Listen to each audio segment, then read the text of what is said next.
আজ সকাল থেকেই ভার্সিটির মধ্যে হইচই লেগে আছে। চারপাশে রঙিন ফুল দিয়ে সাজানো হয়েছে। নজর কাড়া এক দৃশ্য। গেটের দুপাশে রঙিন ব্যানার, মাঝখানে বড় করে লেখা আছে university leadership and youth farm.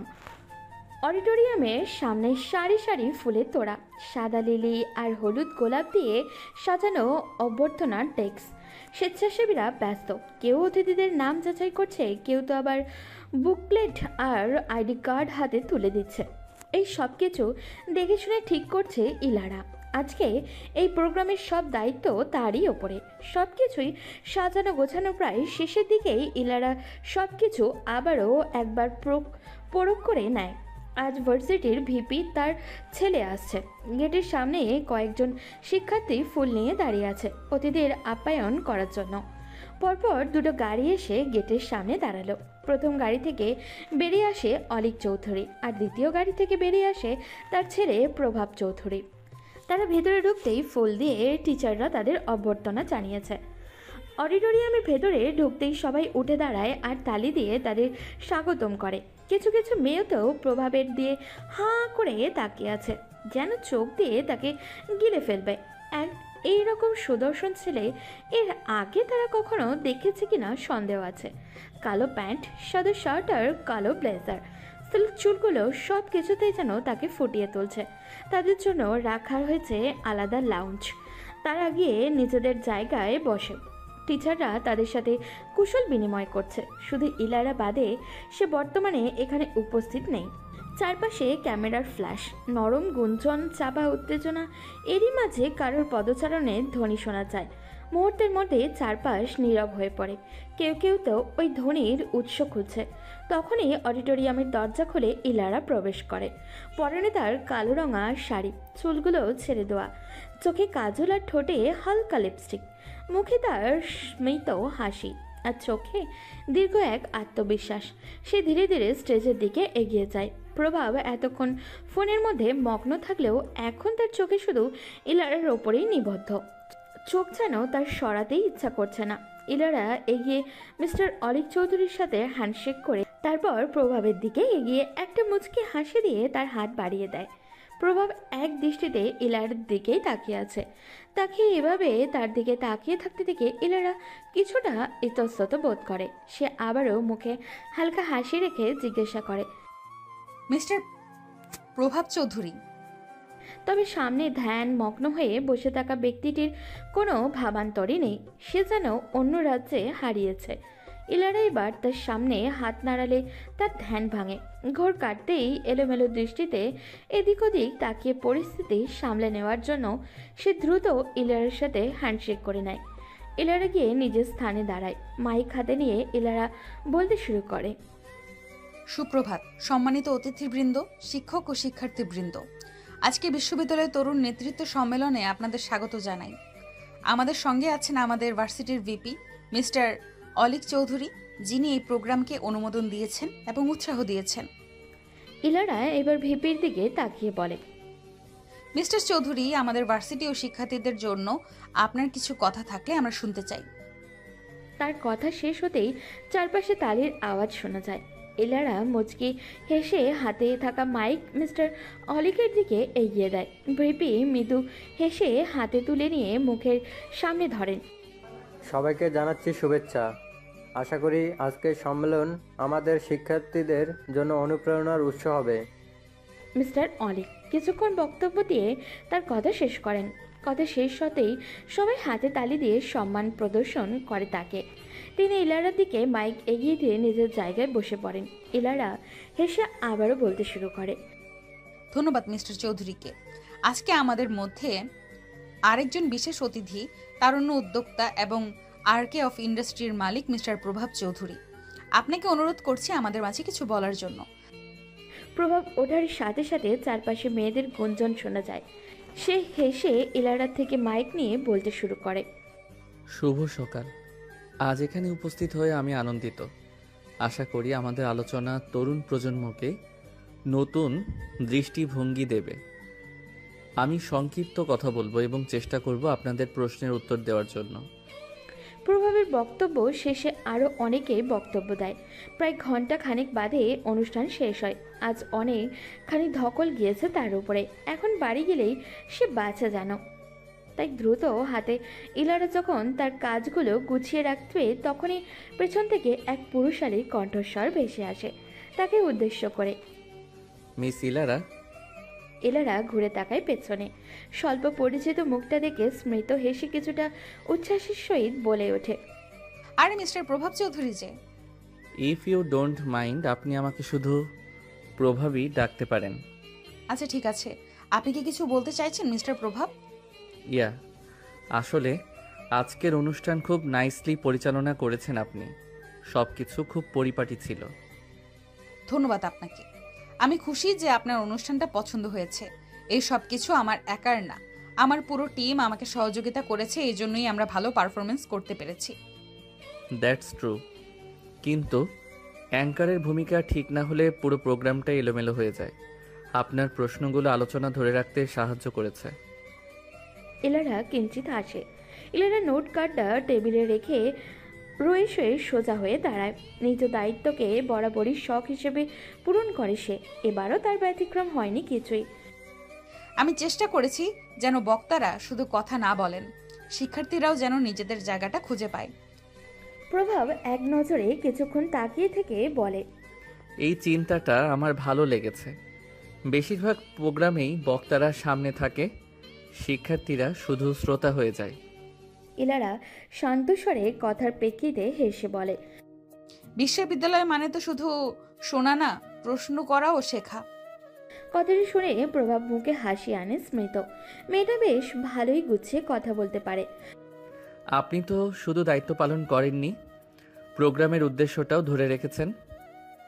দায়িত্বটা আমার ছিল, আমি শুধু সেটা ঠিকভাবে করার চেষ্টা করেছি। দুজনের কথার মাঝখানে একজন গার্ড সেখানে উপস্থিত হয়। স্যার, আপনাকে আপনার বাবা ডাকছে।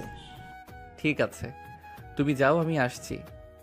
গার্ড চলে যেতেই প্রভাব ইলারার দিকে তাকিয়ে বলে, আপনার সাথে কথা বলে ভালো লাগলো মিস ইলারা। আই হোপ আমাদের আবার দেখা হবে। ধন্যবাদ, আপনার সাথেও কথা বলে ভালো লাগলো। প্রভাব মাথা নেড়ে সেখান থেকে চলে যায়। ইলারাও নিজেদের কাজ শেষ করে বাড়ির উদ্দেশ্যে বেরিয়ে পড়ে। তবে সে জানতে পারে না, একটি হৃদয়ে আজ থেকে তার অপরিকল্পিত প্রেমের দেওয়ালে ছন্দিত হবে শুধু দাড়ি না, চতুরতা কম ক্ষেত্রে যতই হোক, বাড়ি ফিরলে যেন সকল আলসেমি থেকে ধরে মেয়েটাকে। সেই যে দুপুরে ভার্সিটি থেকে ফিরে ঘুম দিলেও তারপর সন্ধ্যে 7টা, মাত্রই ঘুম থেকে উঠে ফ্রেশ হয়েছে। ড্রয়িং রুমে গিয়ে দেখে তার মা বাবা বসে গল্প করছে। সে গিয়ে তার মায়ের পাশে বসে তার কোলে মাথা রাখে। তার মা মিসেস রুমানা বেগম এবং বাবা মিস্টার আফজাল। মিসেস রুমানা মেয়েকে নামতে দেখে কিচেন থেকে 1 কাপ ধোয়া ওঠা গরম চা নিয়ে আসে। ইলারা হাতে চায়ের কাপটি দিয়ে ধীরে কণ্ঠে শুধায়, কিরে মা, শরীর খারাপ লাগছে তোর? না আম্মু, শুধু মাথাটা ব্যথা করছে। আয়, আমি মাথাটা টিপে দেই, ভালো লাগবে। ইলারা চিত্ত জোড়ানো একখানা হাসি দিয়ে মায়ের কাছে আরেকটু এগিয়ে বসে।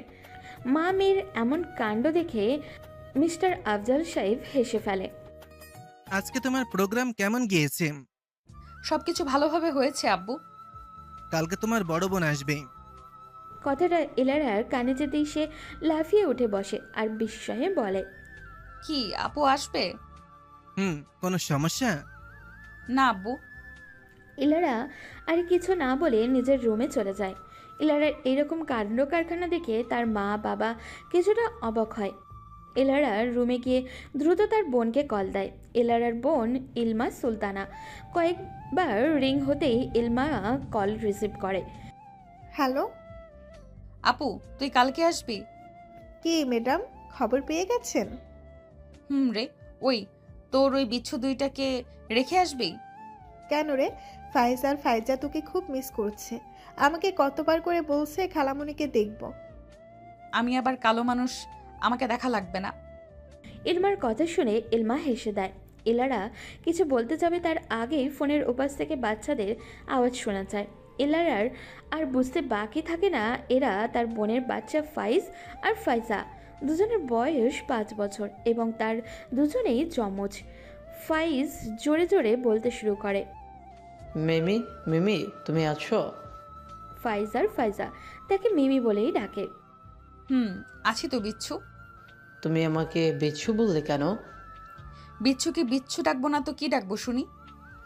আমাকে বিচ্ছু ডাকলে কিন্তু তোমাকে বিচ্ছুর মতো কামড় দিব। না বাবা, আর ডাকবো না বিচ্ছু। একবার যে কামড় দিয়েছিলি এখনো দাগ আছে। মিমি, আমরা আসলে কিন্তু তোমার রুমে ঘুমাবো। আমার রুমে আগে অনুমতি নিতে হবে। আমরা অনুমতি নেব না, আমরা দখল করব। ঠিক আছে, কিন্তু আমার একটা শর্ত আছে। কি শর্ত? দুষ্টুমি করা যাবে না আর আমার জিনিসে হাত দেওয়া যাবে না। ফাইজ আর ফাইজা একসাথে বলে ওঠে। ঠিক আছে মিমি। দেখি, এবার আমাকে ফোনটা দাও, আমি আমার বোনুর সাথে একটু কথা বলি। ইলারার ইলমার সাথে কিছুক্ষণ কথা বলার পর ইলারা ফোন রেখে দেয়। সকালে নরম আলো জানলা দিয়ে ঢুকছে। ক্লাসরুমের ভেতরে হালকা গুঞ্জন, সবাই নিজেদের মতো পড়া গুছিয়ে নিচ্ছে। এলারা ধীর পায়ে ক্লাসরুমে ঢোকে। পর্ণতার হালকা আকাশি রঙের শাড়ি, চোখে স্বাভাবিক দৃঢ়তা। Good morning everyone. Good morning ma'am. সবাই টেস্টের জন্য প্রস্তুত তো? জি ম্যাম। আমি খাতা দিচ্ছি, তোমরা পাশ করে দাও। ক্লাসের শেষে ঘন্টা বাজার সাথে পরীক্ষাও শেষ হয়। ইলারা খাতা গুছিয়ে ডেস্কের সামনে দাঁড়িয়ে পড়ে। রেজাল্ট তোমরা কালকে পেয়ে যাবে। ক্লাস থেকে বের হয়ে ইলারা টিচার রুমে গিয়ে নিজের জায়গায় বসে পড়ে। ইয়ালা ম্যাম, আজ কেমন গিয়েছে আপনার টেস্ট? ভালো হয়েছে। ইলারা কয়েকটি কাগজ কেটে বাকিগুলো রেখে অন্য ক্লাসের উদ্দেশ্যে টিচার রুম থেকে বেরিয়ে পড়ে। ক্লান্তি ভরা শরীর নিয়ে ইলারা বাসায় প্রবেশ করে। তাকে দেখে ফাইজ আর ফাইজা দৌড়ে আসে। তারা দুপুরের দিকেই এসেছে। ইলারা গিয়ে সোফায় বসে। রান্নাঘর থেকে তার মা তার জন্য লেবুর শরবত বানিয়ে নিয়ে আসে। তার দিকে গ্লাস এগিয়ে দিতে দিতে বলে, তোমরা মিমিকে এখন জ্বালিও না, মিমি এখন অনেক ক্লান্ত, তোমাদের সাথে পরে খেলবে। সমস্যা নেই আম্মু, আমি ঠিক আছি। মিমি, আমাদের জন্য চকলেট এনেছো? এনেছি তো, আগে আমি ফ্রেশ হয়ে নিই, তারপর তোমাদের চকলেট দেব। ঠিক আছে মিমি। বিকেলের দিকে ইলারা আর ইলমা ছাদে যায়। ফাইজ আর ফাইজা এখনও ঘুমাচ্ছে। দুই বোন ছাদের এক কিনারার দিকে দাঁড়ায়। শ্বশুরবাড়ি কেমন রে আপু? বলিস না, একদিক দিয়ে ভালো, আবার আরেক দিক দিয়ে খারাপও বটে। কেন খারাপ? ঘরের সমস্ত কাজ আমাকেই করতে হয়, বাচ্চাদের দেখাশোনা হতে সব কিছুই। তবে মাঝে মধ্যে তোর ভাইয়াও আমাকে হেল্প করে। ইলমার কথায় দীর্ঘ এক নিঃশ্বাস ফেলে ইলারা। কোথাও যেন আধারি ছায়ায় কিছু বাসনা ভেসে আসতে চায় তার চোখের পাতায়। জানিস, তুই এই বাড়ি থেকে চলে যাওয়ার পর তোকে অনেক মিস করেছি। বাবা, কেন রে? যখন ছিলাম তখন বলতি তুই চলে গেলেই পুরো ঘরের রাজত্ব আমার, আর এখন মিসও করছিস? তখন বুঝিনি তোর গুরুত্বটা, তুই চলে যাওয়ার পর বুঝতে পেরেছি। আচ্ছা বাবা, আর ইমোশনাল হতে হবে না। আমি তো আর একবারের জন্য শ্বশুরবাড়ি চলে যাইনি। ইলারা হালকা মাথা নেড়ে তার বোনের কাঁধে মাথা রাখে। দুজনে আরও কিছু সময় ছাদে কাটায়। সন্ধ্যা 6টায় ইলারা নিজের রুমে বসে খাতা কাটছে। হঠাৎই রুমে হুড়মুড়িয়ে ফাইজ আর ফাইজা ঢোকে। ইলারা খাতা থেকে চোখ সরিয়ে তাদের দিকে তাকায়। কি করছো মিমি? খাতাটা কাটছি, কিছু বলবে? আসলে না, মানে তোমার ওই রঙগুলো আমাদের দিবে? ইলারা চোখ ছোট ছোট করে ফাইজের দিকে তাকিয়ে বলে, আমার রং দিয়ে তুমি কি করবে? আমরা ছবি আঁকবো। আচ্ছা, ওই ড্রয়ারে আছে, নিয়ে যাও, নষ্ট করবে না। ঠিক আছে মিমি। দুজনে খুশি হয়ে চলে যায়। ইলারা আবারও নিজের খাতা কাটতে ব্যস্ত। কিছুক্ষণ বাদে ইলারার ফোন কল আসে। ইলারা একবার তাকিয়ে দেখে আননোন নাম্বার থেকে কল এসেছে, তাই সে কল রিসিভ করে না। পরপর কয়েকবার কল আসছে দেখে এবার ইলারা বিরক্ত হয়ে কল রিসিভ করে, ফোন কানে তুলে নেয়। কি সমস্যা, কল দিচ্ছেন কেন? কে আপনি? ফোনের ওপাশ থেকে প্রভাব বলে ওঠে, আমি প্রভাব বলছি, মিস ইলারা। ও আপনি? আমি ভাবলাম কে না কে, কিন্তু আপনি আমার নাম্বার পেলেন কি করে? ভার্সিটির অফিসিয়াল কন্ট্যাক্ট লিস্ট থেকে। ও বুঝতে পেরেছি, আসলে আমি আননোন নাম্বার দেখে কল রিসিভ করিনি। বুঝতে পেরেছি। তো কি করছেন এখন? স্টুডেন্টদের খাতা কাটছি, আর আপনি? আমি তো তোমার কথাই ভাবছি। কি বললেন আপনি? কিছু না তো, কোম্পানির কিছু ফাইল দেখছিলাম। মনে হয় আপনি এখন ব্যস্ত আছেন। না না, আমি একদমই ব্যস্ত না, আমার অনেক সময় আছে। আর তুমি আমাকে আপনি না বলে তুমি বলতে পারো। আচ্ছা ঠিক আছে। এখন কি একটু দেখা করা যাবে? এখন? হ্যাঁ। কোনো সমস্যা? ইলারা বুঝতে পারে না হঠাৎই লোকটার এমন দেখা করতে চাওয়ার কারণ কি। আপন মনেই ভাবতে থাকে, এই লোক আবার আমার সাথে দেখা করতে চায় কেন? কেন, কোনো মতলব নেই তো। কি হলো, কিছু বলছো না যে? কি? হ্যাঁ, আসলে এখন এই সময় তো পসিবল নয়, তবে আপনি যদি চান তো আমরা বরং কালকে দেখা করি। ঠিক আছে, তুমি যা বলবে। আচ্ছা, আর কিছু বলবেন? না মানে আমার কাজ আছে তো আর কি। আচ্ছা ঠিক আছে, কালকে না হয় বাকি কথা বলবো। আর হ্যাঁ, আমার নাম্বারটা সেভ করে রেখো। ওকে। প্রভাবের কথায় রাজি হয়ে গেলেও ইলারার মনে ভিন্ন সুর বাজে। আবার কি কথা বলবে? আচ্ছা থাক, কালকেই দেখা যাবে না হয়। ফোন রেখে ইলারা খাতা কাটায় ব্যস্ত হয়। রাত প্রায় 9টা ছুঁই ছুঁই। ইলারার খাতা কাটা শেষ। রুম থেকে বের হয় ও। ড্রয়িং রুমে ফাইজা হাসির আওয়াজ শোনা যাচ্ছে। সে সেদিকে এগিয়ে গিয়ে ইলমার পাশে ধপাস করে বসে পড়ে। তাকে দেখে ফাইজা এগিয়ে আসে। মিমি দেখো, আমার ছবিটা বেশি সুন্দর হয়েছে না? না মিমি, আমারটা বেশি সুন্দর হয়েছে না? আমারটা বেশি সুন্দর।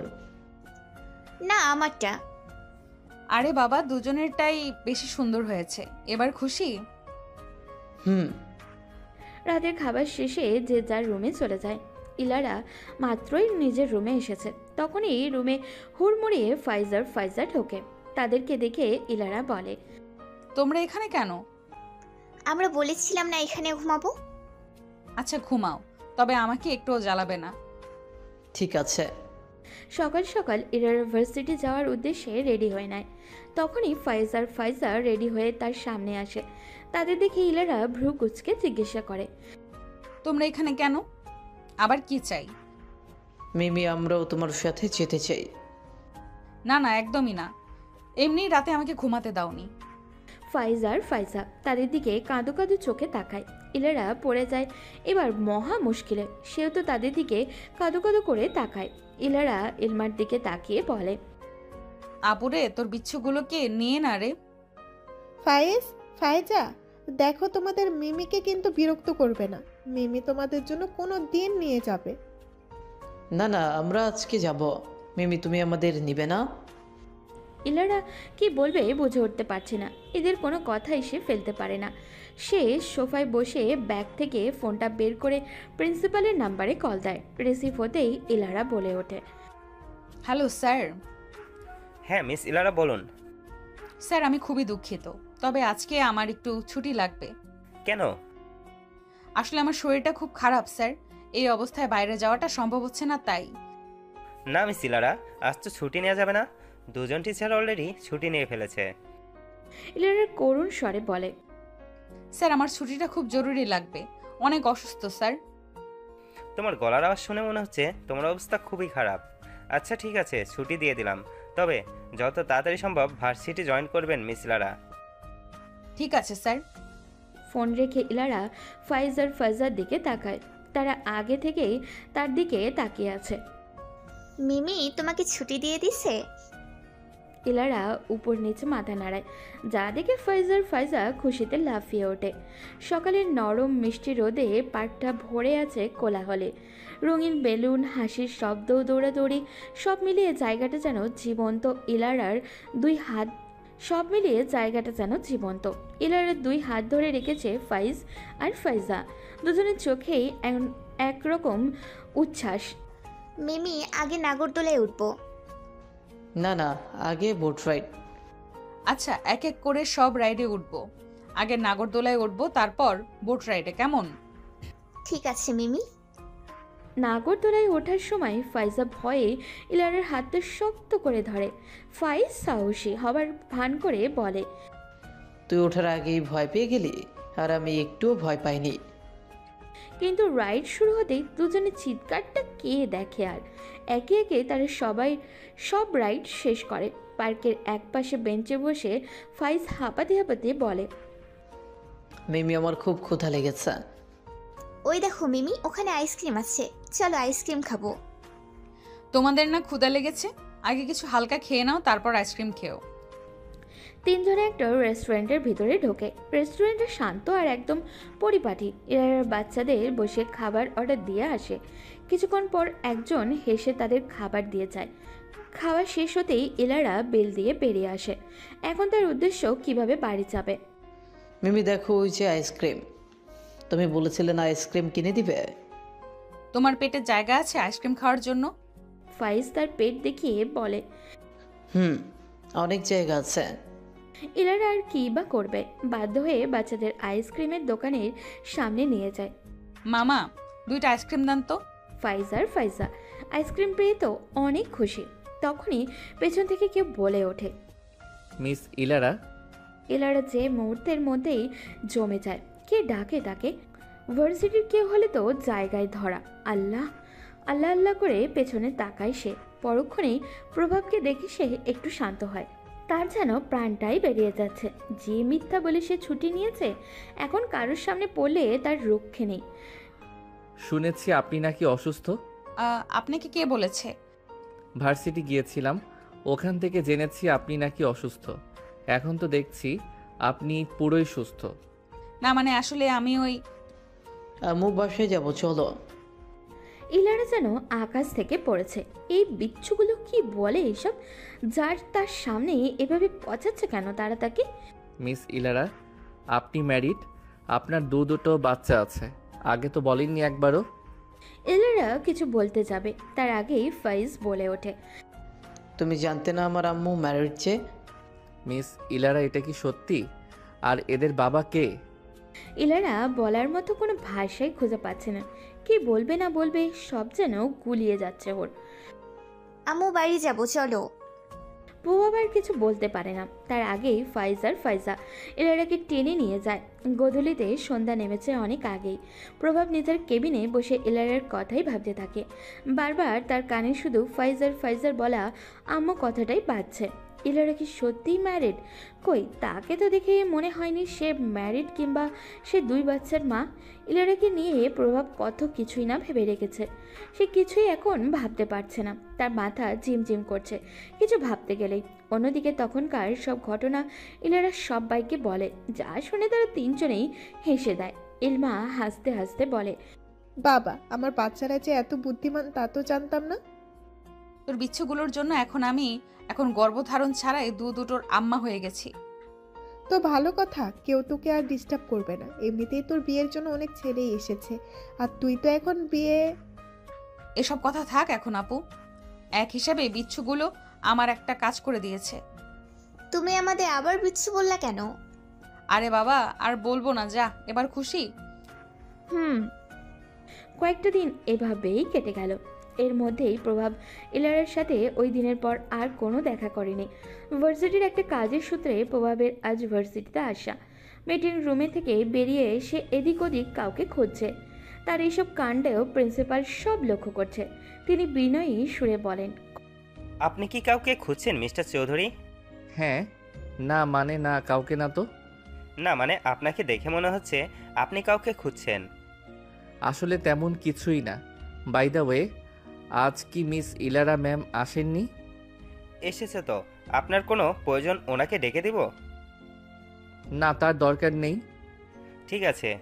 করিডোর দিয়ে হাঁটতে হাঁটতে প্রভাব ভাবে একবার ইলারার সাথে দেখা করবে ও আরেকবার ভাবে করবে না। হঠাৎই কারোর সাথে ধাক্কা লাগতেই প্রভাব সামনে তাকায়। ইলারা নিজের মাথা ডলতে বিরক্তিকর সুরে বলে ওঠে, আপনি কি চোখে দেখেন না? সরি, আমি খেয়াল করিনি। ইলারা আর কিছু না বলে চলে যেতে চাইলে অনিক তার পথ আটকে সামনে দাঁড়ায়। ইলারা বিরক্তিমাখা মুখ নিয়ে বলে, কিছু বলবেন? আমি জানতে চাই তুমি কি সত্যি ম্যারিড? ইলারা মুচকি হেসে বলে, কোনো সন্দেহ আছে যে আমি ম্যারিড কিনা? তোমাকে দেখে তো মনেই হয় না তুমি ম্যারিড আর 2 বাচ্চার মা। ইলারা এবার জোরেই হেসে দেয়। তাকে হাসতে দেখে প্রভাব জিজ্ঞাসা করে, তুমি হাসছো কেন? আপনার কথা শুনে। আমি কি হাসির কথা বলেছি নাকি? তা না, আচ্ছা পরে কথা হবে, এখন আমার ক্লাস আছে, বাই। বাড়ি এসেই প্রভাব শুধু ইলারার কথাই ভাবছে। কখন যে তার মা এসেছে সেদিকে তার কোনো খেয়ালই নেই। প্রভাবের মা মিসেস সাবিরা। প্রভাব বাবা, কে এত ভাবছিস বলতো? প্রভাব বেখেয়ালি ভাবেই বলে ওঠে, ইলারা। ইলারা? কে ইলারা? না আম্মু, কেউ না তো। কি ইলারা? কই, তুমি হয়তো ভুলভাল কিছু শুনেছ। না না, আমি একদমই ভুল শুনিনি। তুই ইলারাই বলেছিস। কয়েকদিন ধরে তোকে আমি দেখছি, তুই কিছু একটা নিয়ে সারাক্ষণ চিন্তায় থাকছিস। তেমন কিছু না আম্মু, আমি ঠিক আছি। সত্যি ঠিক আছিস তো?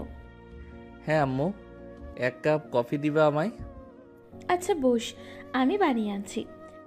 কেটে গিয়েছে বেশ কয়েকটা দিন। প্রভাব আর ইলারা দুজনেই তাদের ব্যস্ততার দিন কাটাচ্ছে। কোম্পানির নতুন প্রজেক্ট নিয়ে কাজ চলছে।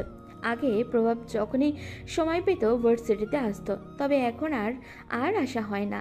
সারাদিন কাজের চাপ লেগেই থাকে তার। সামনে ফাইনাল সেমিস্টারের পরীক্ষা, তাই ইলারা ব্যস্ততা যেন দ্বিগুণ বাড়ছে। তাই দুদিন পর থেকে পরীক্ষা শুরু। চারিদিকে পরীক্ষার প্রস্তুতি, দৌড়ঝাঁপ শুরু হয়েছে। ইলারা ক্লাস শেষ করে মিটিং রুমের দিকে যায়। সামনে পরীক্ষা, ওই নিয়েই কথা হবে। প্রায় 1 ঘন্টার মতো মিটিং চলে। বিকেলের দিকে ইলারা বাসায় পৌঁছায়। নিজেকে কোনো রকম ঠেলে ঠুলে ফ্রেশ হয়ে নেয় ও। এখন একটু ঘুম দিলেই সে বাঁচে। বালিশের মাঝে মাথাটা হেলিয়ে দেয় ও। সন্ধ্যার আলো প্রায় নিভে এসেছে। আকাশ লালচে বর্ণ ধারণ করেছে। শহরটা এতক্ষণ শান্ত থাকলেও এবার আগের মতো প্রাণবন্ত হয়ে যায়। ইলারা রুম থেকে বের হয়ে ড্রয়িং রুমের দিকে যায়। আগে থেকেই ওখানে সবাই ছিল। ঘুম হলো তোর? আমরা কালকে চলে যাব মিমি। কি রে আপু, আরো কয়েকটা দিন থেকে জানা।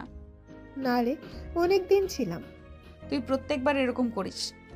আচ্ছা বাবা, পরের বার আসলে বেশি দিন থেকে যাব। আচ্ছা।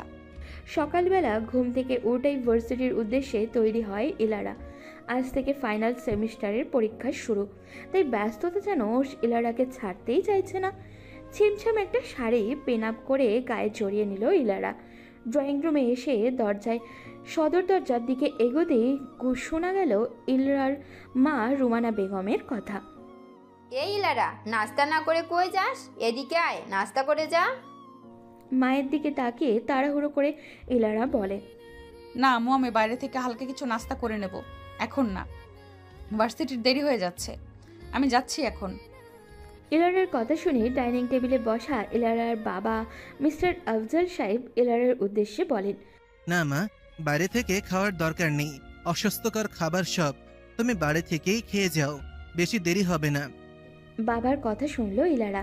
বাধ্য মেয়ের মতো ডাইনিং টেবিলের সামনে গিয়ে বাবার পাশের চেয়ারটা টেনে বসলো। তাড়াহুড়ো করে অল্প কিছু নুডলস খেয়ে বেরিয়ে পড়লো ইলারা। হল ডিউটি শেষ করেই টিচার্স রুমে যায় ইলারা। নিজের বরাদ্দকৃত জায়গায় বসে 1 গ্লাস পানি খেয়ে নিল ও। হঠাৎ ইউনিভার্সিটির পিয়ন ইলারাকে উদ্দেশ্য করে বলে ওঠে, ম্যাম, আপনার একজন স্যার ডাকতেছে বাইরে। পিয়নের দিকে তাকিয়ে হালকা হেসে ইলারা বলল, আসছি। বলেই চেয়ার ছেড়ে উঠে দাঁড়ালো ইলারা। পিয়নের সাথে হাঁটা ধরল বাইরে যাওয়ার উদ্দেশ্যে। মনে মনে ভেবে নিল হয়তো ভার্সিটির কোনো স্যার তাকে ডাকছেন। বাইরে যেতেই দেখা মিলে প্রভাব চৌধুরীর সাথে। সেই মুহূর্তেই পাশ থেকে পিয়ন বলে ওঠে, এই স্যারটাই ডেকেছিল আপনাকে। বলে স্থান ত্যাগ করে পিয়ন প্রভাবের সামনে গিয়ে দূরত্ব বজায় রেখে দাঁড়ায় ইলারা। এই সময়ে প্রভাবকে দেখে কিছুটা অবাক হয় ইলারা। ঠোঁটের কোণে হালকা হাসি রেখায় ইলারা বলে ওঠে, আরে মিস্টার প্রভাব চৌধুরী যে, তাই এই সময় আমাকে ডাকার উদ্দেশ্য কি? প্রভাবের দিকে একটু ভালো করেই তাকায় ইলারা। পেটানো দেহ, কালো প্যান্ট, কালো শার্ট, কালো রঙের কোট পরিহিত এক সুদর্শন পুরুষ সে। গাল ভর্তি চাপদাড়ির মাঝখানে আড়ালে একটা মুচকি হাসি লেগে থাকে প্রায়। হঠাৎই ইলারার মনে হলো লোকটি এক কথায় সুদর্শন।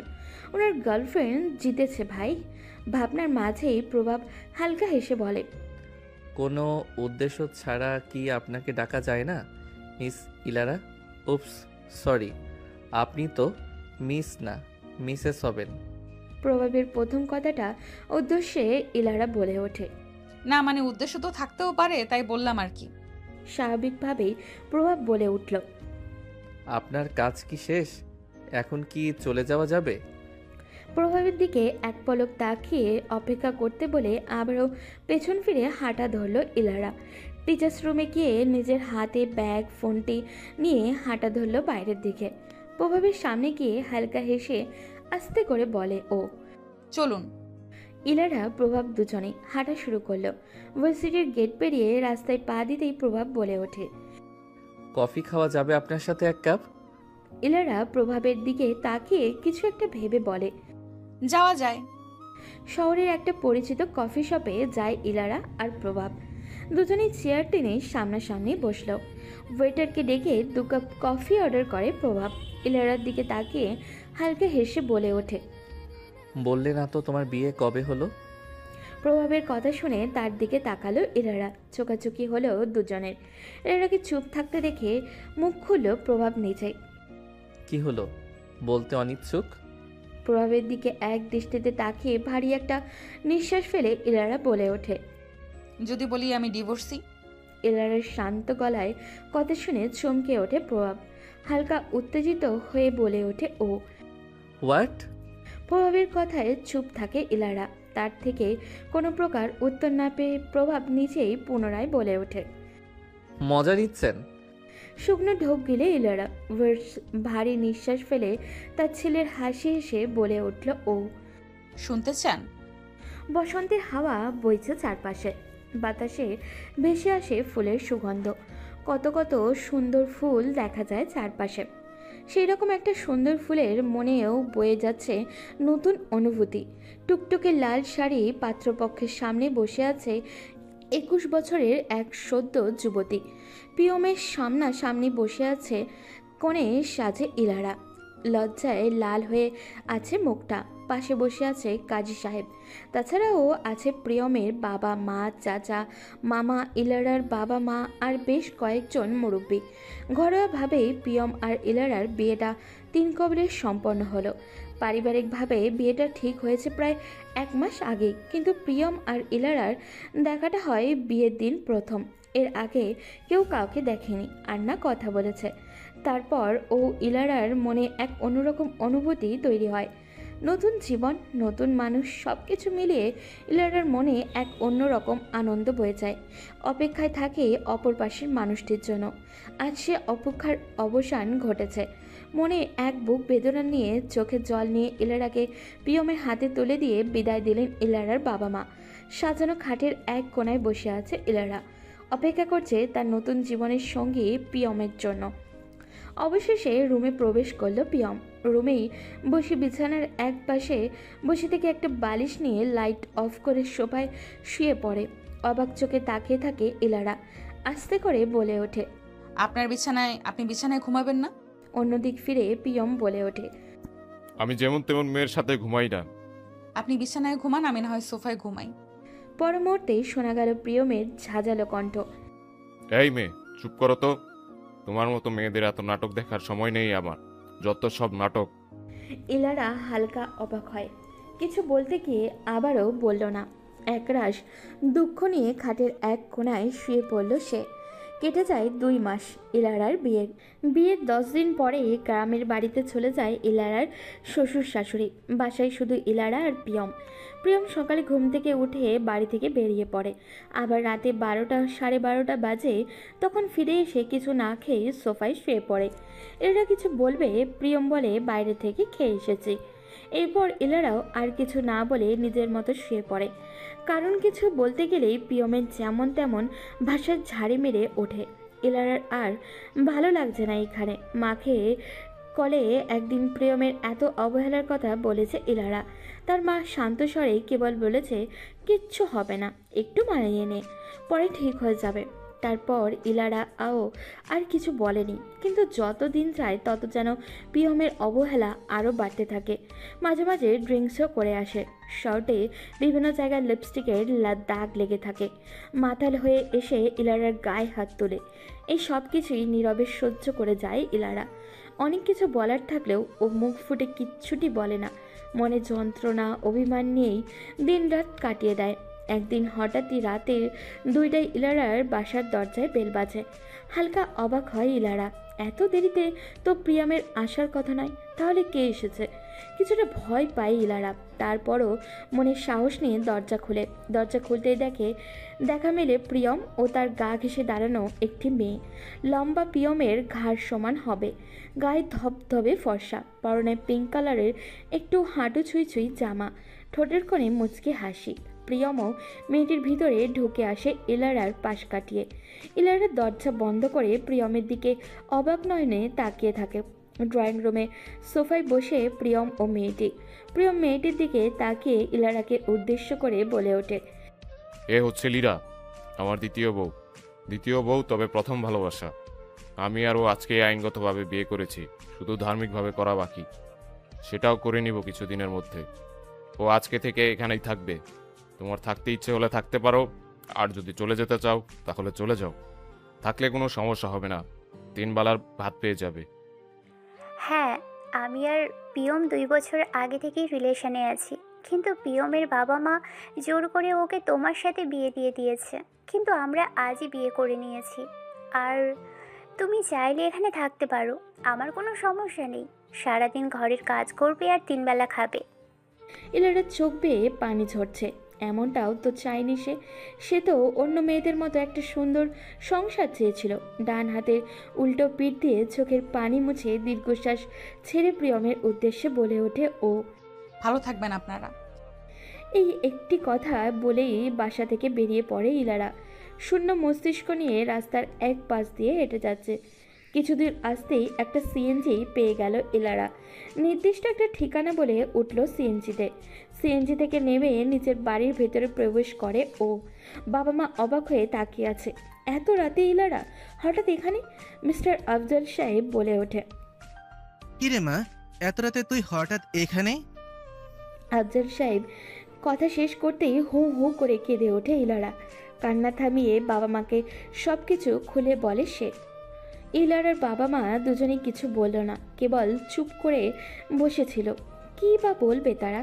দেখে শুনে মেয়েটাকে একটা জানোয়ারের হাতে তুলে দিয়েছিল। মেয়ের জীবন চেয়ে তার নিজের হাতেই ধ্বংস করেছে। তার কিছুদিন পর ইলারার স্বাক্ষর নিয়ে ডিভোর্স পেপারে পাঠিয়ে দেয় প্রিয়মের কাছে। ইলারা পড়াশোনা আবারও শুরু করে দেয়।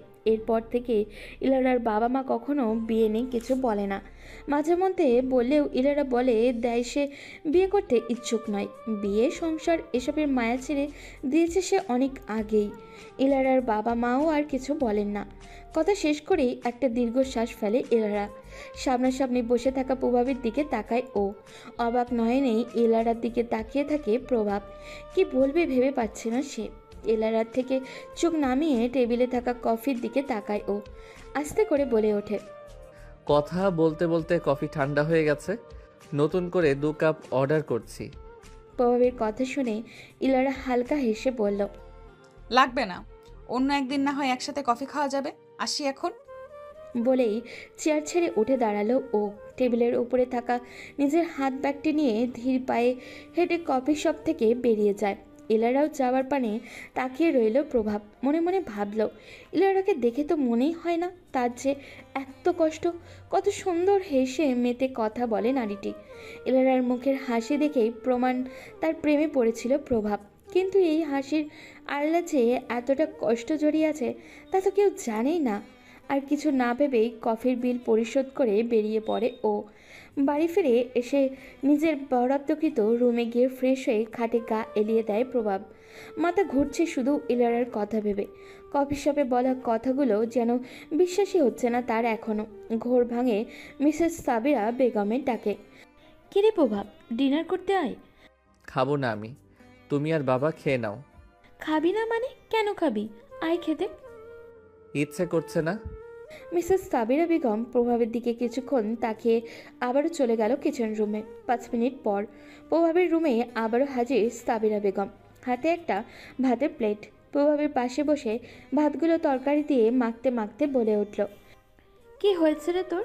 আজ কয়েকদিন ধরে দেখতে পাচ্ছি তুই সব সময় কাকে নিয়ে যেন ভাবিস। অন্যরকম হয়ে গেছিস তুই। মায়ের কথায় চুপ করে থাকলো প্রভাব। মিসেস সাবিরা বেগম প্রভাবকে ভাতগুলো খাইয়ে দিয়ে প্লেটটা টেবিলের উপরে রাখলো। হাত ধুয়ে নিয়ে প্রভাবের মুখটা ধুয়ে নিজ হাতেই ধুয়ে দিল।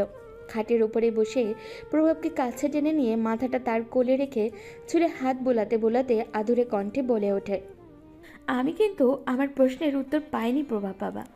মায়ের দিকে তাকায় অনেক। মিসেস সাবিরা বেগম আবারও বলে ওঠে, আমার ছেলেটা কি কারোর প্রেমে টেমে পড়েছে না কি রে? প্রভাব নীরবে মায়ের দিকে তাকিয়ে থাকে কয়েক সেকেন্ড, তারপর আস্তে করে বলে উঠল, আচ্ছা মা, আমি যদি একটা ডিভোর্সি মেয়েকে বিয়ে করি তাহলে তোমরা কি সেই বিয়েটা মেনে নেবে? প্রভাবের কথায় আবারও মিসেস সাবিরা বেগম অবাক দৃষ্টিতে বলে ওঠে, কি? মায়ের দিকে তাকালো প্রভাব, তারপর আস্তে করে বলে ওঠে, মা, ইলারা, আমি যাকে প্রথম দেখাতেই ভালোবেসে ফেলেছি সে ডিভোর্সি, তার আগেও একটা সংসার ছিল। মায়ের দিকে তাকিয়ে থেকে বলতে শুরু করলো ইলারার অতীত। বাসায় এসে ফ্রেশ হয়ে ঘুম দিল ইলারা।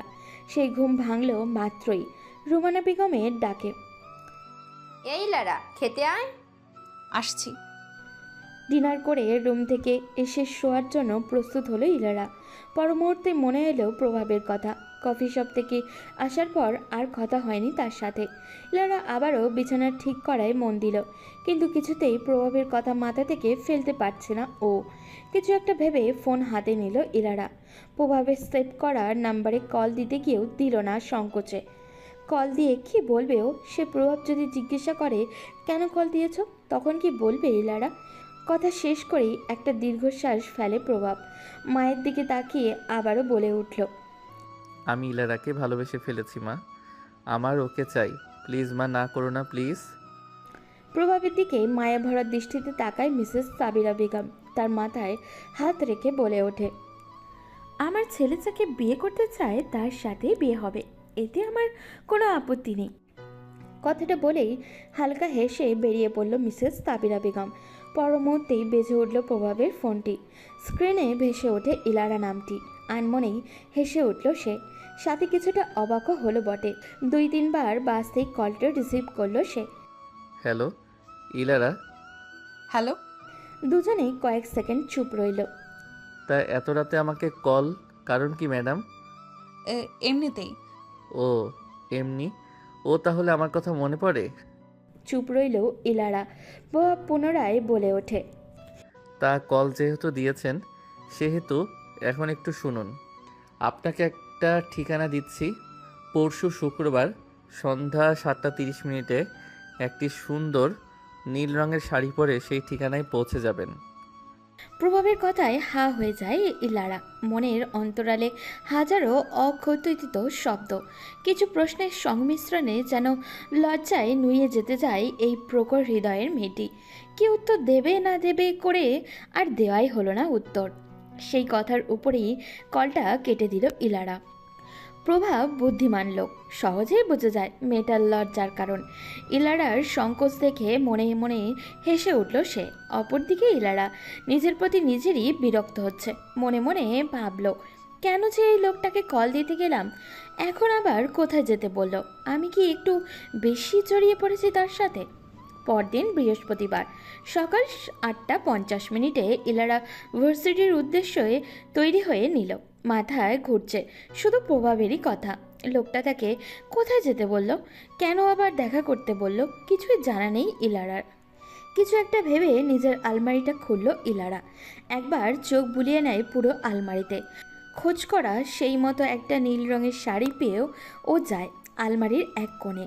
শাড়িটি হাতে নিয়ে এপাশ ওপাশ করে আরও একবার আলমারিতে রেখে দিয়ে সে, কেন জানি ইলারার মন মতো লাগছে না শাড়িটা। আলমারি বন্ধ করে নাস্তা করে রওনা হয় ভার্সিটির উদ্দেশ্যে। ছুটির পর সকল কাজের অবসান ঘটিয়ে ভার্সিটির গেট পেরিয়ে রাস্তায় পা দেয় ইলারা। কিন্তু অবাক করা বিষয়, আজকে একবারও প্রভাবের দেখা পেল না সে। অন্যদিকে ভার্সিটি থেকে বেরিয়ে সোজা বাড়ির দিকে গেল ও। আজ যায় তার বিপরীত দিকে। কিছু দূর হেঁটে এসে প্রবেশ করে একটি বড় শপিং মলে। শাড়ির দোকানে গিয়ে পছন্দসই নীল রঙের একটা শাড়ি কিনে নেয় সে। তারপর সেই শাড়ির সাথে ম্যাচিং করে কিনে নেয় কিছু হালকা কারুকাজের জুয়েলারি। মোটামুটি একটি পরিপূর্ণ সাজের জন্য সব কিছু কিনে ক্লান্তি ভরা শরীর নিয়ে রওনা হয় সে বাড়ির উদ্দেশ্যে। সন্ধ্যা 6:54। আয়নার সামনে দাঁড়িয়ে হাতে চুড়ি পড়ছে আর গুনগুন করে গান গাইছে ইলারা। যদিও গান গাওয়ার অভ্যাস নেই বললেই চলে, তার কোনো এক সময় ছিল, কিন্তু সেই অভ্যাস বাদ দিয়েছে 21 বছর পরই। কিন্তু আজ কেন আবার সেই পুরনো অভ্যাসটি মনে পড়ছে তা জানা নেই ওর। আজ কেন তার মনটা ফুরফুরে তাও জানা নেই। নিজের মধ্যে আবারও সেই যুবতী রূপটা খুঁজে পাচ্ছে যেন সে।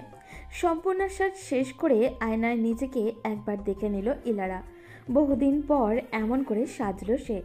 সাজগোজ তার তেমন একটা পছন্দ না, তারপরেও আজকে সে মন মতো সেজেছে। নিজেকে দেখে নিজেই মুগ্ধ হচ্ছে বারংবার। পরনে নীল রঙের শাড়ি, গলায় সাদা রঙের পাথরের হার, হাতে কাচের চুড়ি, ঠোঁটে নিউড কালারের লিপস্টিক, সব কিছুই যেন মুগ্ধ করছে তাকে। সদর দরজা দিয়ে বাইরে যেতেই পেছন থেকে শোনা গেল মিসেস রুমেনা বেগমের কথা। ইলারা মা, এত সেজেগুজে কই যাস?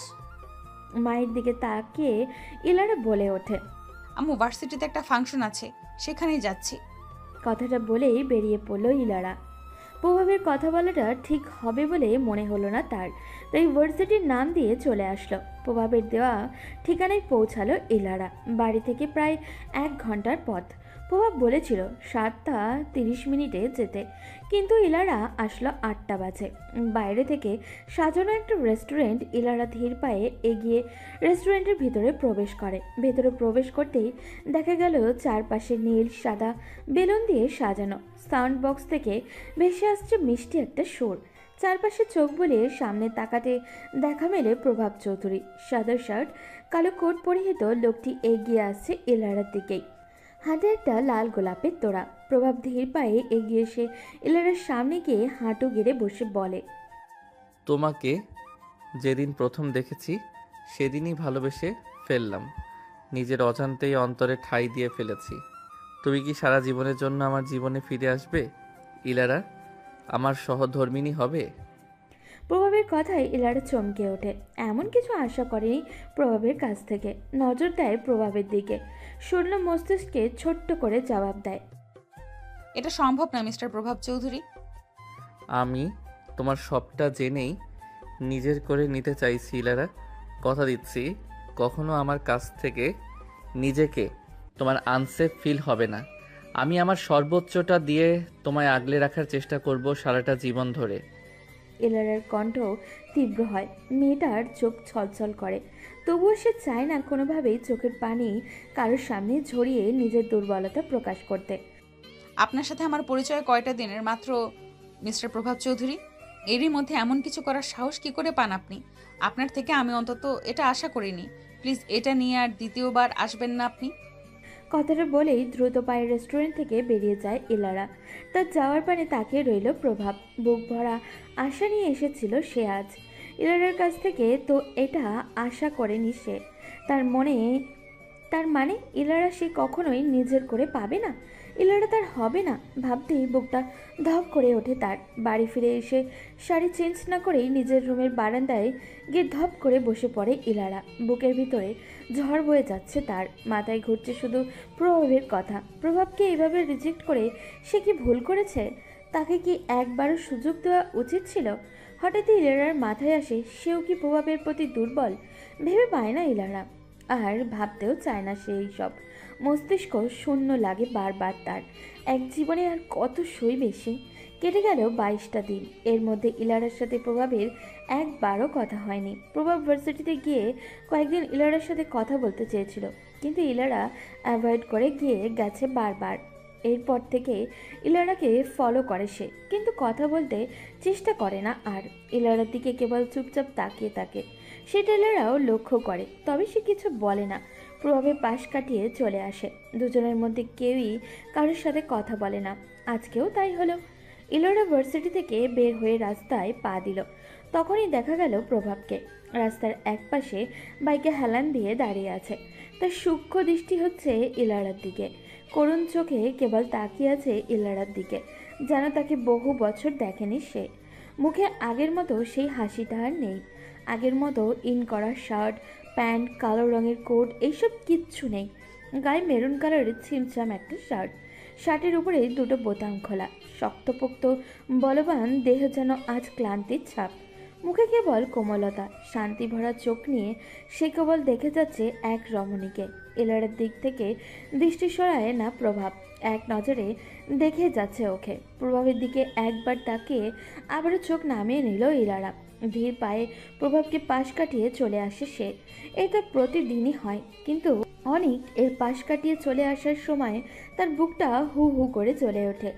আজকেও তাই হলো। ইলারা পাশ কাটিয়ে চলে আসার পর আর পেছনে ফিরে তাকায় না ও, কিন্তু আজ তার মনটা ভীষণভাবে চাইছে পেছনে ফিরে লোকটাকে একবার দেখতে। কেন জানি তার মন বলছে প্রভাবের সাথে খারাপ কিছু হবে। পরের বার হয়তো প্রভাবকে আর এভাবে দেখবে না। ভাবনা অনুযায়ী ইলারা পেছনে ফিরে তার দিকে তাকায়। ইলারার মস্তিষ্ক ঠাঁই না দিলেও ওর মনটা ভীষণভাবে চাইছে লোকটাকে একবার দেখতে। পেছন ফিরে প্রভাবের দিকে তাকিয়ে দেখতে পায় সে ঠিক আগের ন্যায় তাকিয়ে আছে। কয়েক সেকেন্ড তাকিয়ে থেকে চোখ ফিরিয়ে ইলারা পা বাড়ালো নিজের গন্তব্যে। রাত 2:54। প্রভাবের চোখে বিন্দু পরিমাণ ঘুম নেই। তার মনে ঘুরছে শুধু ইলারার কথা।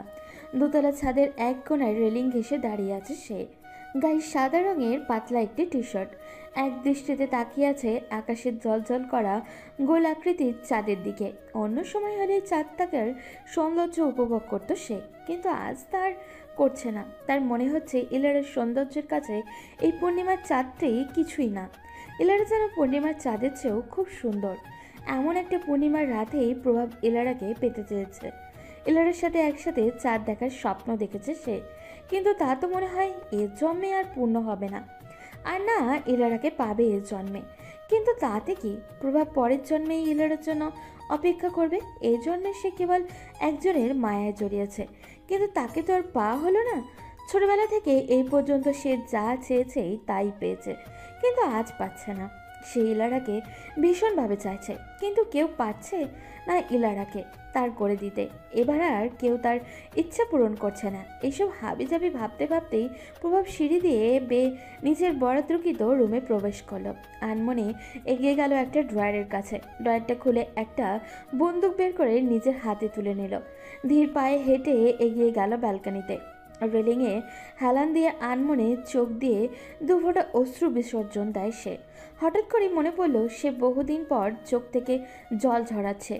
সেই যে 5 বছর বয়সী থাকতে কান্না করা বন্ধ করে দিয়েছে, এরপর আর কখনো কান্না করেনি সে, কিন্তু আজ আবারও আগের মতো কাঁদছে। 30 বছর বয়সী প্রভাব আজ আবারও কান্না করছে। এটাই হয়তো তার শেষ কান্না। হঠাৎই প্রভাব গম্ভীর কণ্ঠে আস্তে করে বলে ওঠে, আই লাভ ইউ ইলারা। আমি তোমায় ভীষণ ভালোবাসি। আমার ভালোবাসা মিথ্যে নয় ইলারা। আমি আজ পর্যন্ত কোনো মেয়ের মায়ায় জড়াইনি, শুধু তুমি ছাড়া। তোমার মায়ায় আমি খুব বাজেভাবে পড়ে গেছি। তুমি বোঝোনি আমার ভালোবাসা। আমি তোমায় বোঝাতে চেয়েছিলাম, কিন্তু তুমি বুঝতে চাওনি। সব পুরুষ এক হয় না ইলারা। আমি পিয়মের মতো নই। পিয়ম তোমাকে ভালোবাসেনি, কিন্তু আমি তো তোমায় ভালোবাসি। তুমি কি পারতে না আমাকে একটা সুযোগ দিতে? কেন তুমি আমার ভালোবাসার মূল্য দাওনি ইলারা? তুমি চাইলেই তো আমাদের একটা সংসার হতো, কিন্তু তুমি তো চাওনি। ভালো থেকো ইলারা। তোমার জীবন থেকে প্রভাব নামক মানুষটি মুছে যাবে, আসবে না, চলে যাচ্ছে সে তোমার জীবন থেকে। শুধু তোমার জীবন থেকে নয়, পুরো পৃথিবী থেকে চলে যাচ্ছে। তবে একটা কথা মনে রেখো ইলারা, এই প্রভাব চৌধুরীর ভালোবাসা মিথ্যে ছিল না। তোমাকে সে ভীষণ ভালোবেসেছে।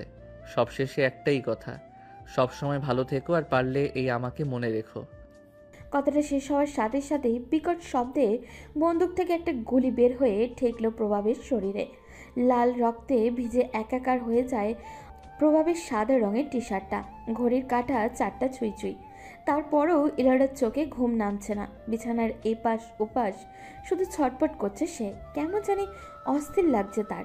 এতক্ষণ কাঁদতে কাঁদতে বালিশ ভিজিয়ে ফেলেছে ও। কান্না করার কারণটা ইলারার নিজেরও অজানা। ভার্সিটি থেকে আসার পর শুধু প্রভাবের কথাই মাথায় ঘুরছে। যতই যাচ্ছে তাকে ভুলে যেতে ততই আরও বেশি করে মনে পড়ছে ওর। হঠাৎই শোয়া থেকে উঠে দাঁড়ায় সে। এগিয়ে জানলার পর্দা সরিয়ে জানলা খুলে দিল।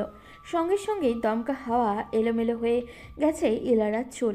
বাতাসের তীব্র গতিতে তার গায়ের ওড়না চুল সব কিছু উঠছে। হঠাৎই তীব্র আওয়াজে বাজ পড়ল।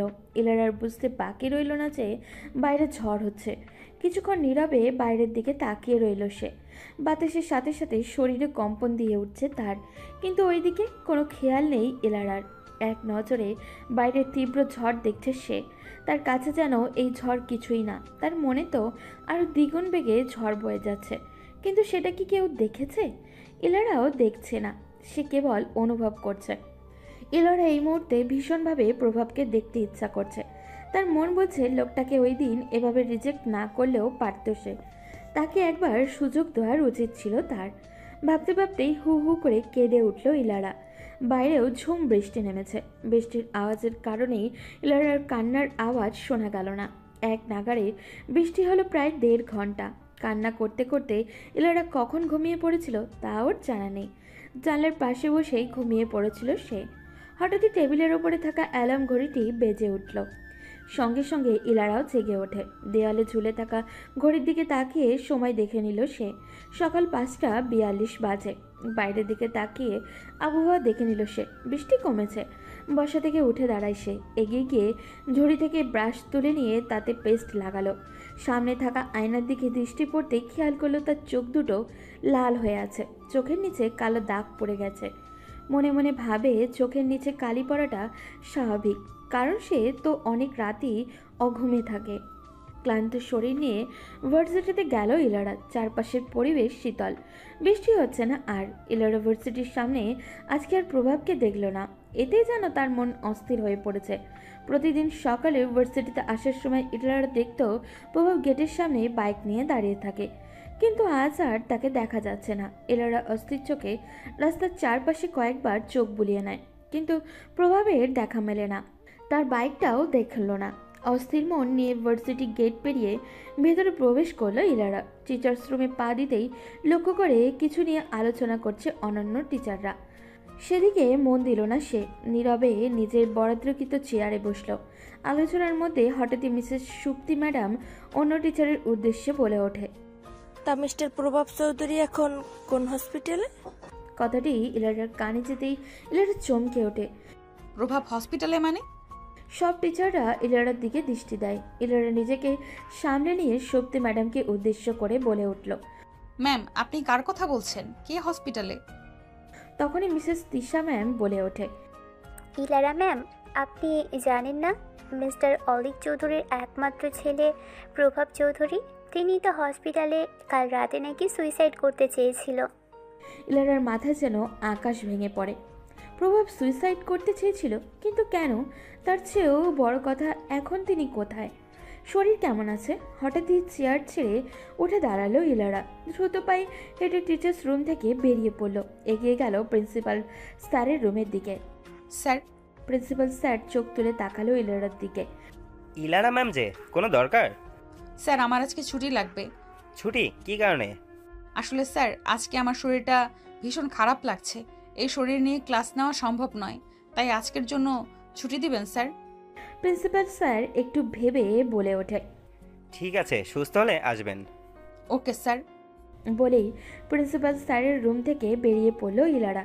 দ্রুত টিচার্স রুমে গিয়ে নিজের হাত ব্যাগটা নিয়ে একজন টিচারের কাছ থেকে হসপিটালের নাম জেনে নিল।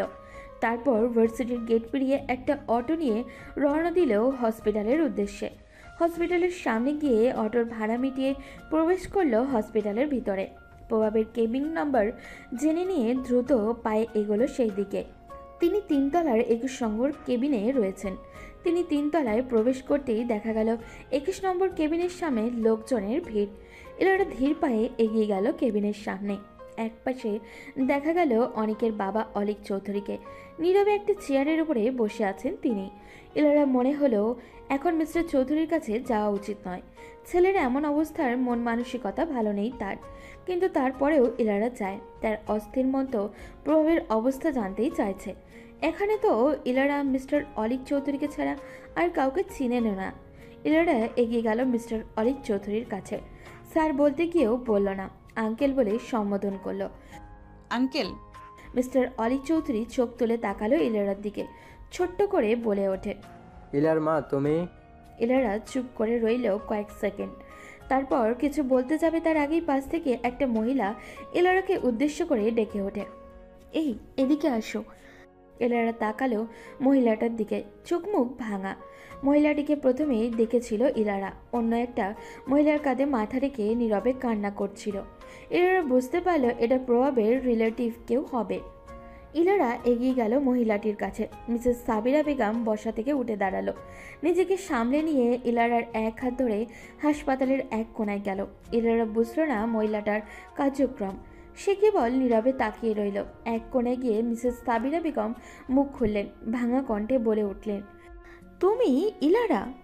ইলারা আস্তে করে বলে উঠল, জি। মিসেস সাবিরা বেগম দীর্ঘশ্বাস ছেড়ে বলল, আমি প্রভাবের মা, সাবিরা বেগম। ইলারা চুপ রইল। প্রভাতের সাথে কি সম্পর্ক তোমার?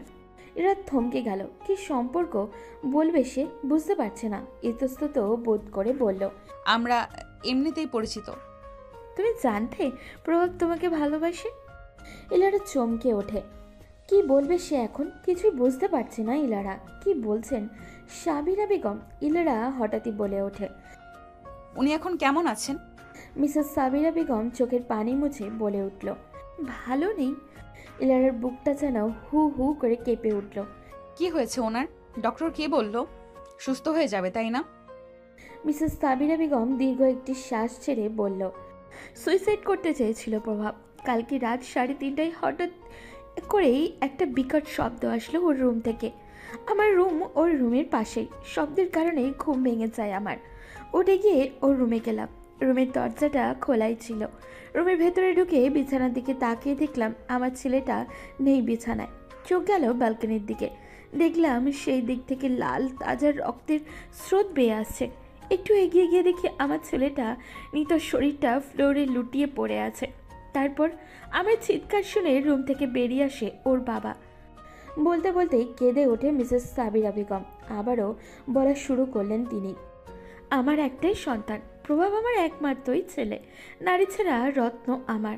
ছোটবেলায় আমি আর ওর বাবা ওর সব ইচ্ছে আল্লাহ পূরণ করে আসছি। ওর কষ্ট আমার সহ্য হয় না। আমি কখনোই ওকে কষ্ট পেতে দিতাম না, কিন্তু আমার ছেলেটা এই কয়েকদিন খুব যন্ত্রণায় ছিল। যে যন্ত্রণা আমার ছেলেটা সহ্য করতে পেরে এমন একটা কাজ করেছে।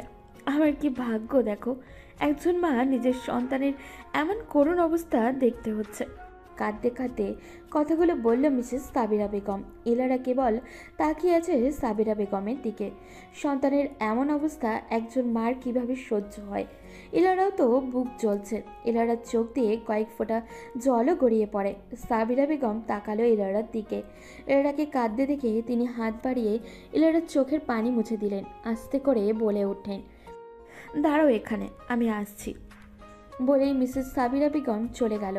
ইলারা কেবল চুপ করে দাঁড়িয়ে রইল। মনের ভিতরে ভীষণ এক শূন্যতা অনুভব হচ্ছে। কি যেন হারিয়ে ফেলেছে সে। কেউ একজনকে পাওয়ার তীব্র ইচ্ছা জেগেছে মনে, কিন্তু সে কে? সে কি তাহলে প্রভাব?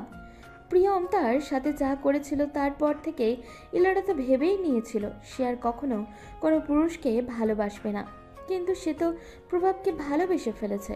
ভালো না বাসলে কিভাবে প্রভাব এভাবে পেতে চাইতো?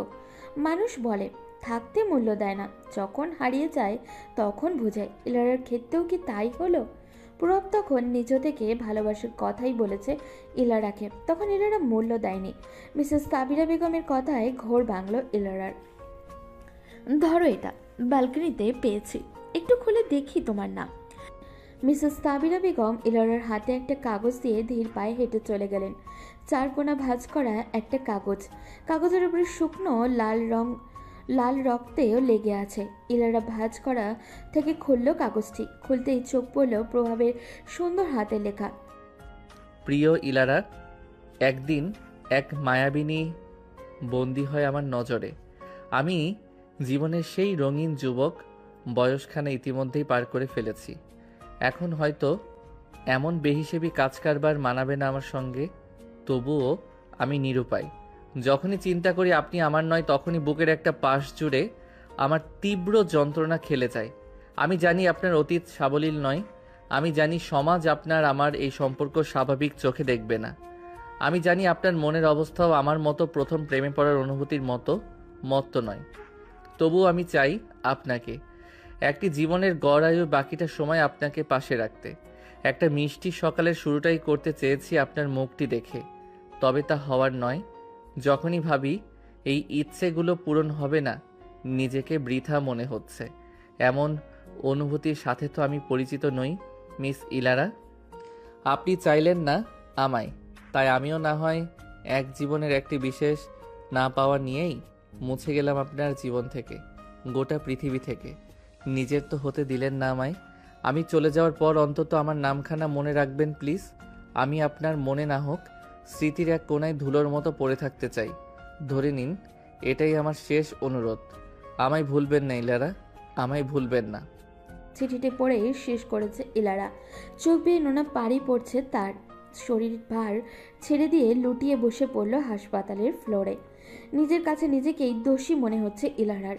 প্রভাব তার জন্য এমন একটা কাজ করে বসলো। ইলারা অনুভব করে তার বুকের ভেতরে চিনচিন ব্যথা অনুভব করছে। প্রভাবের কিছু হয়ে গেলে সে নিজেকে কখনোই ক্ষমা করবে না। আজ তার জন্যই তো প্রভাবের বাবা মা, আত্মীয় স্বজন সবাই কাঁদছে। সে যদি তাকে রিজেক্ট না করে এলা একবার সুযোগ দিত, তাহলে তো মন্দ হতো না। লোকটা তো তাকে সত্যিই ভালোবাসে। আর ইলারা, ও তো তার প্রতি দুর্বল। ভাবনার মাঝে হঠাৎই ডুকরে কেঁদে ওঠে ইলারা। Are you okay? কেউ একজন কণ্ঠ শুনে চমকে ওঠে ইলারা। পেছনে ফিরে তাকিয়ে দেখে একজন নার্স। ইলারাকে উদ্দেশ্য করেই কথাটা বলছে তিনি। নার্সটির প্রশ্নে ইলারা কান্না থামিয়ে উপর নিচ মাথা নাড়ে। বাম হাতের উল্টো পিঠ দিয়ে চোখের পানি মুছে উঠে দাঁড়ায় ইলারা। দ্রুত পায়ে হেঁটে প্রভাবের কেবিনের দিকে যায়। কেবিনের সামনে যেতে মিসেস সাবিরা বেগমকে দেখে। মিসেস সাবিরা বেগম নীরবে চেয়ারের উপরে বসে আছেন। ইলারা ওনার সামনে গিয়ে হাঁটু গেড়ে ফ্লোরে বসল। মিসেস সাবিরা বেগমের উদ্দেশ্যে বলে উঠল, আন্টি, উনি এখন কেমন আছেন? জ্ঞান ফিরেছে ওনার? ডক্টর কি বলেছে আন্টি, বলুন না। ইলারার কথায় চুপ রইল মিসেস সাবিরা বেগম। সাবিরা বেগমকে চুপ দেখে ইলারা আবারও উত্তেজিত কণ্ঠে বলে উঠল, ও আন্টি, চুপ করে আছেন কেন? কথা বলুন না, আমি ওনার সাথে দেখা করব। ডক্টর কি বলেছে? মিসেস সাবিরা বেগম ইলারার দিকে শান্ত দৃষ্টি রেখে ধীর কণ্ঠে বলে ওঠেন, তাই আর খুলিনি। ডক্টর বলেছে 24 ঘন্টার মধ্যে জ্ঞান ফিরবে, আর যদি না ফিরে তাহলে ওনাদের হাতে কিচ্ছু করার নেই।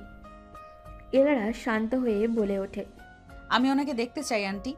এখন কেবিনে যেতে বারণ করেছে, পরে দেখো। সন্ধ্যা 7:27। হাসপাতালের চেয়ারে বসে আছে ইলারা। পাশে বসে আছেন মিসেস সাবিরা বেগম। একটু দূরে বসে আছে অলিক চৌধুরী। তাছাড়া ও কয়েকজন আত্মীয়ও রয়েছে। সবার মাঝেই নীরবতা। খাওয়া ঘুম সব ভুলেই হাসপাতালে বসে আছে সবাই। ইলারা সেই যে সকালে হাসপাতালে এসেছে, এরপর আর যায়নি। প্রভাব এখনও জ্ঞান ফেরেনি। সময়ের সাথে সাথে পরিস্থিতি যেন খারাপ হচ্ছে। হঠাৎই মিসেস সাবিরা বেগম শান্ত স্বরে বলে উঠলেন, তুমি বাড়ি যাবে না? সাবিরা বেগমের কথায় ইলারা কিছু বলতে যাবে, তার আগেই হাত ব্যাগের ভেতরে থাকা ফোনটা বেজে উঠল। স্ক্রিনে জলজল করে ওঠে ইলারার মা মিসেস রুমেনা বেগমের নাম্বার। ইলারা মিসেস সাবিরা বেগমের দিকে তাকালে। তিনি চোখ দিয়ে ইশারা করলেন কলটি রিসিভ করতে। ইলারাও রিসিভ করলো কলটি। তৎক্ষণাৎ অপর পাশ থেকে ভেসে হলো রুমানা বেগমের কথা, কিরে মা, বাড়ি ফিরতে এত দেরি হচ্ছে কেন? সন্ধ্যা হয়ে গেছে তো, কোথায় তুই? ইলারা কোনো উত্তর দেয় না। তৎক্ষণাৎ কলটি কেটে দিল সে। মাকে কি উত্তর দেবে তা ভেবে পায় না ইলারা। ইলারার কার্যক্রম খেয়াল করে মিসেস সাবিরা বেগম বলে ওঠে, কলটি কেটে দিলে কেন? ইতস্তত বোধ করে ইলারা বলে, কি উত্তর দেব বুঝতে পারিনি, তাই কেটে দিলাম। তুমি বাড়ি চলে যাও। ইলারা ভ্রু কুচকে বলে। কিন্তু কথা শেষ করার আগেই মিসেস সাবিরা বেগম আবারও বলে উঠল, বাড়িতে চিন্তা করবে তোমার জন্য, তুমি চলে যাও। কিন্তু ওনার তো এখনো জ্ঞান ফেরেনি। হাসপাতালে থাকলে তুমি নিজেও অসুস্থ হয়ে যাবে, তাই বলছি বাড়িতে চলে যাও, গিয়ে রেস্ট নাও। ইলারা আবারও আবদারের স্বরে বলে উঠল, আমার কিছু হবে না আন্টি, থাকি একটু। যদি ইচ্ছে হয় তাহলে কালকে সকালে আবার আসিও, তবে এখন চলে যাও, রাতে এখানে থাকার দরকার নেই। ব্যর্থ হয়ে হাসপাতাল থেকে চলে আসতে গিয়ে আবারও সাবিরা বেগমের দিকে তাকালো ইলারা। আন্টি, আপনার নাম্বারটা দিবেন যোগাযোগ করার জন্য? মিসেস সাবিরা বেগম নিজের পার্সোনাল নাম্বারটি দিল ইলারাকে। নাম্বারটি নিয়ে হাসপাতাল থেকে বেরিয়ে পড়ল ইলারা, রওনা দিল বাড়ির উদ্দেশ্যে। ড্রয়িং রুমে প্রবেশ করতে মিসেস রুমেনা বেগম বলে ওঠে, ইলারা, আজকে এত দেরি হলো কেন? ইলারা আস্তে করে বলে উঠল, ভার্সিটিতে একটা অনুষ্ঠান ছিল তাই। ও, তখন কিছু না বলে কলটা কেটে দিলি কেন? ব্যস্ত ছিলাম তাই কেটে দিয়েছি। মিথ্যা কথাটা বলতে হলো ইলারাকে, সত্যি বলল না, কারণ প্রভাবের কথা বলে ইলারার বাবা মা নানান প্রশ্ন করবে। সেই প্রশ্নের উত্তর এই মুহূর্তে দিতে ইচ্ছুক নয় ইলারা, তাই মিথ্যা কথা বলে চুপচাপ হাঁটা ধরল নিজের বরাদ্দকৃত রুমে এসে ফ্রেশ হয়ে নিল সে। কিছু ভালো লাগছে না তার, মাথায় ঘুরছে শুধু প্রভাবেরই কথা।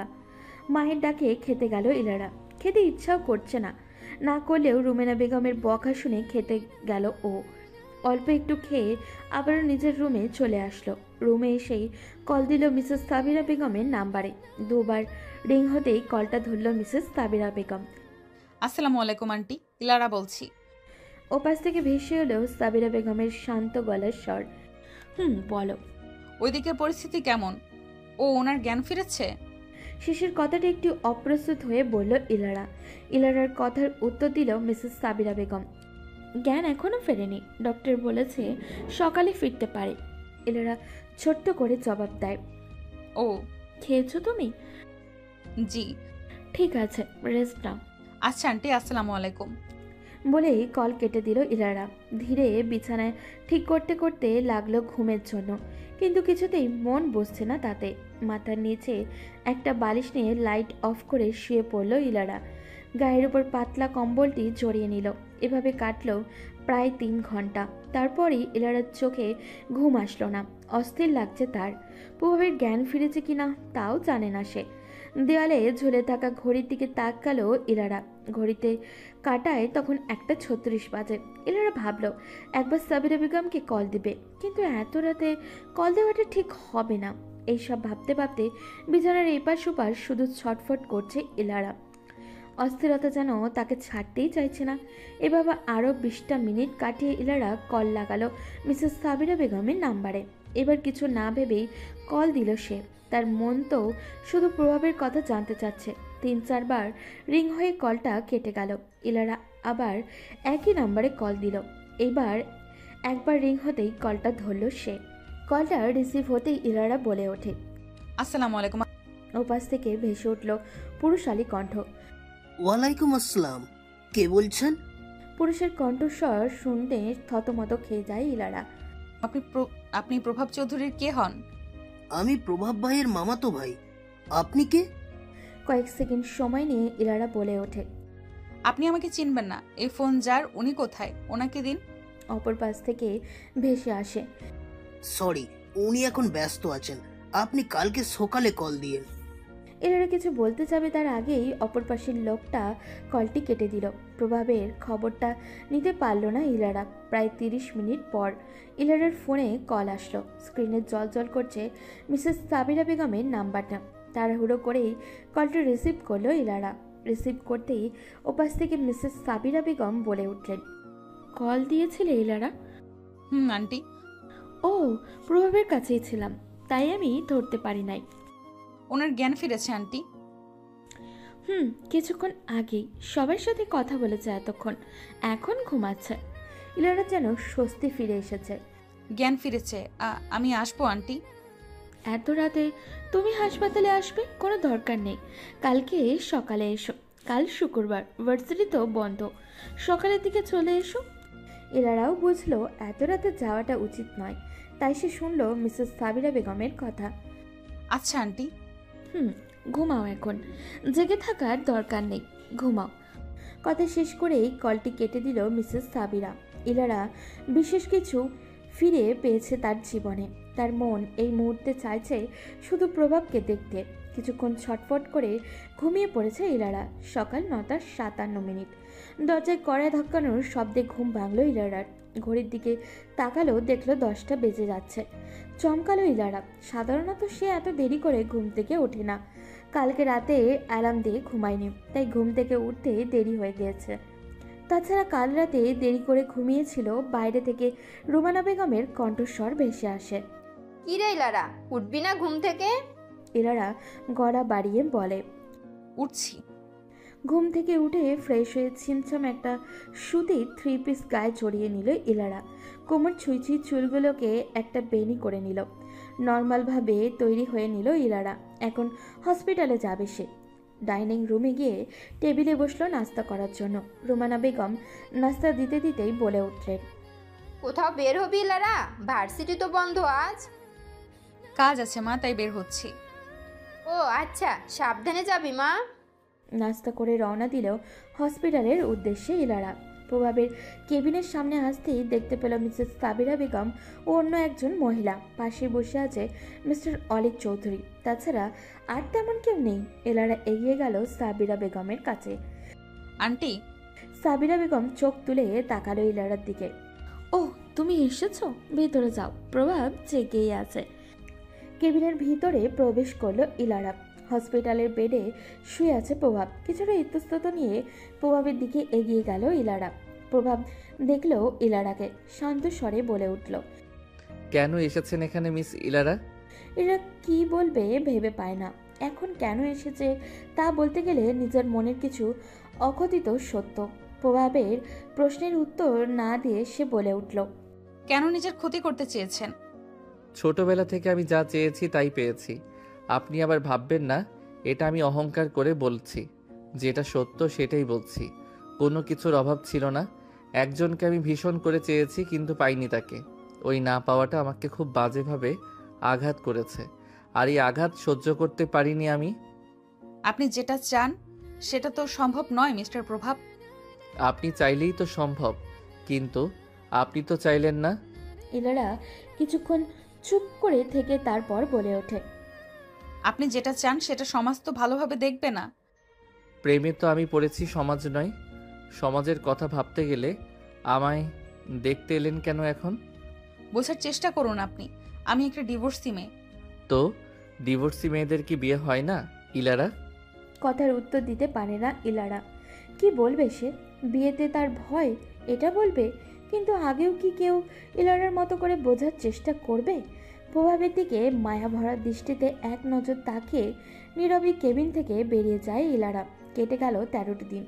এই 13 দিন প্রভাবের শরীরে প্রায় সুস্থই হয়ে গেছে। এর মধ্যে প্রভাবের সাথে ইলারার একবারও দেখা হয় না।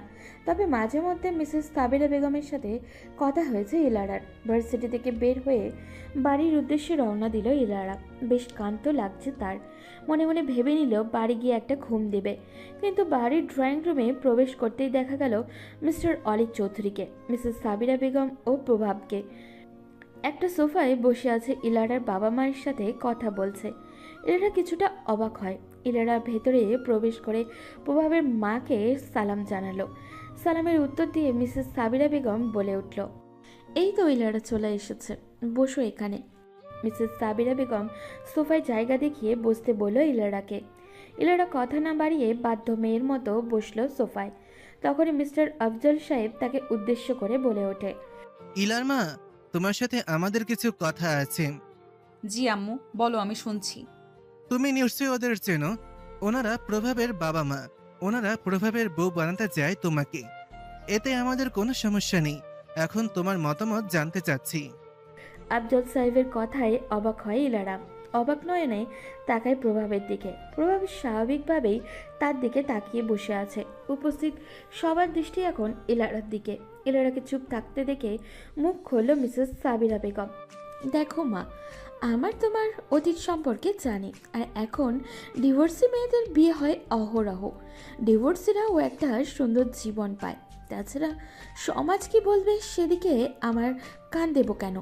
আর আমরা আশা করছি প্রভাব তোমাকে যথেষ্ট সুখে রাখবে। মিসেস সাবিরা বেগমের কথা শেষ করলেন। কক্ষ জুড়ে কিছুক্ষণ নীরবতা পালন করে সবাই অপেক্ষায় আছে ইলারার উত্তরের।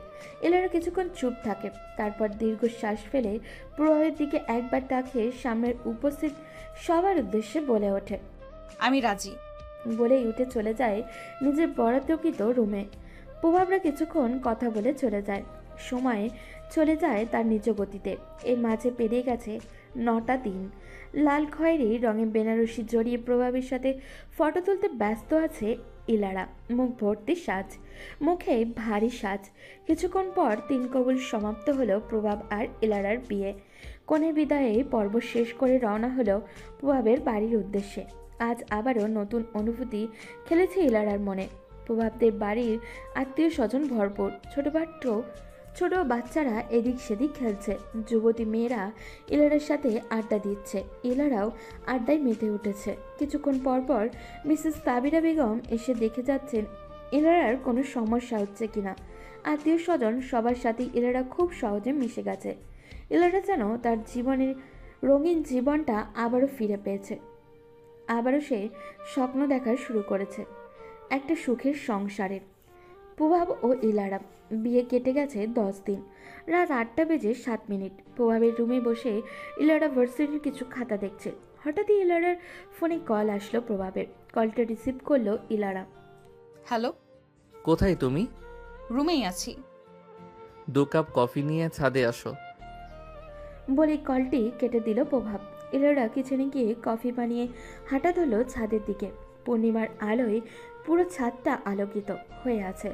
ছাদের এক কোণায় দাঁড়িয়ে আছে প্রভাব। ইলারার হাত থেকে কফির গ্লাসটা নিয়ে রেলিংয়ের উপরে দাঁড় রাখলো। ইলারার দিকে এক পলক দেখে আবারও পূর্ণিমার উজ্জ্বল চাঁদের দিকে দৃষ্টি রাখে প্রভাব।